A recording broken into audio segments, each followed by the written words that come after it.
Welcome to Indira recipes. Aloo kurma అండి, లేదంటే బంగాళదుంప కుర్మా. ఈ కుర్మా అచ్చు చికెన్ కర్రీలానే ఉంటుందండి. ఒక్కసారి ట్రై చేయండి. మేము చెప్పినట్టు చాలా ఈజీగా చేసుకోవచ్చు. ముందుగా మేము 1 అరకిలో బంగాళదుంపని పైన స్కిన్ పీల్ చేసుకొని మీడియం సైజ్ ముక్కలు కట్ చేసుకొని నీళ్ళల్లో వేసుకున్నామండి. కూరకు కావాల్సినవి ఒక మీడియం సైజ్ ఉల్లిపాయని ముక్కలుగా కట్ చేసుకోండి. 2-3 పచ్చిమిర్చిని ముక్కలుగా కట్ చేసుకోండి. ఒక 2 అంగుళాల అల్లం ముక్క, ఒక 5-6 జీడిపప్పు.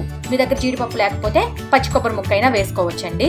ఒక 4-5 యాలుక్కాయలు, ఒక 7-8 లవంగ మొగ్గలు, 1 ఇంచ్ పైనే చెక్క ముక్క అండి, అదేనండి దాల్చిన చెక్క, ఒక 7-8 చిన్నులపాయ రెబ్బలు, 1 టీ స్పూన్ ధనియాలు, సంబార్ కారం అండి. రెసిపీ నేను డిస్క్రిప్షన్లో మెన్షన్ చేస్తాను.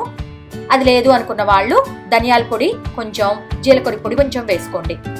కొంచెం పసుపు, కొంచెం కారం, మీ రుచికి తగినంత ఉప్పు, 1 స్పూన్ గసగసాలు.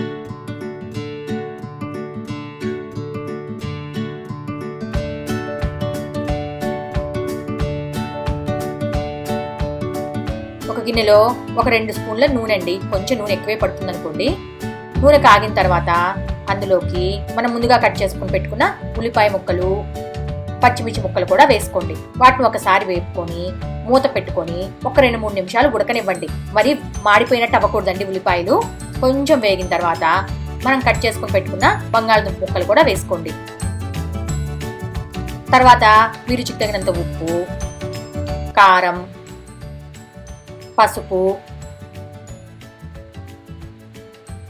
సంబార్ కారం, ఇది లేకపోతే కొంచెం ధనియాల పొడి, కొంచెం జీలకర్ర పొడి వేసుకోండి. అన్నీ వేసుకొని ఒక్కసారి బాగా కలుపుకోండి. దాని తర్వాత ఒక 200 ml నీళ్లు పోయండి, అంటే దగ్గరగా ముక్కలు మునిగేదాకా అనుకోండి. పోసుకొని మూత పెట్టుకొని ఒక 5-6 నిమిషాలు బంగాళదుంపని ఉడకనివ్వండి. కూర ఉడికే లోపల ఒక మిక్సీ జార్లో అల్లం ముక్కలు, చిన్నులపాయ రెబ్బలు, ధనియాలు, చెక్క, యాలుక్కాయలు, లవంగాలు, జీడిపప్పు, గసగసాలు అన్నీ వేసుకొని ఒక్కసారి కచ్చాపచ్చాగా రుబ్బుకోండి. ఇప్పుడు నీళ్లు పోసుకొని మెత్తని పేస్ట్ లాగా రుబ్బుకోండి. ఒకవేళ మీ దగ్గర జీడిపప్పు గసగసాలు లేకపోతే ఒక చిన్న పచ్చి కొబ్బరి ముక్క వేసుకోండి. గ్రేవీ రావటానికండి. ఆల్రెడీ మన బంగాళదుంప బాగా ఉడుకుతుంటుంది కదండి, దాంట్లోకి ఈ మసాలా వేసుకొని ఒక్కసారి అంతా కలుపుకొని మూత పెట్టుకొని మీడియం ఫ్లేమ్లో ఒక 5-6 నిమిషాలు ఉడకనివ్వండి. కూర కొంచెం చల్లారిన తర్వాత కొత్తిమీర చల్లుకోండి. అంతేనండి, ఎంత బాగుంటుందో తెలుసా ఈ బంగాళదుంప కుర్మా. ఒక్కసారి ట్రై చేయండి మేం చేసినట్టు.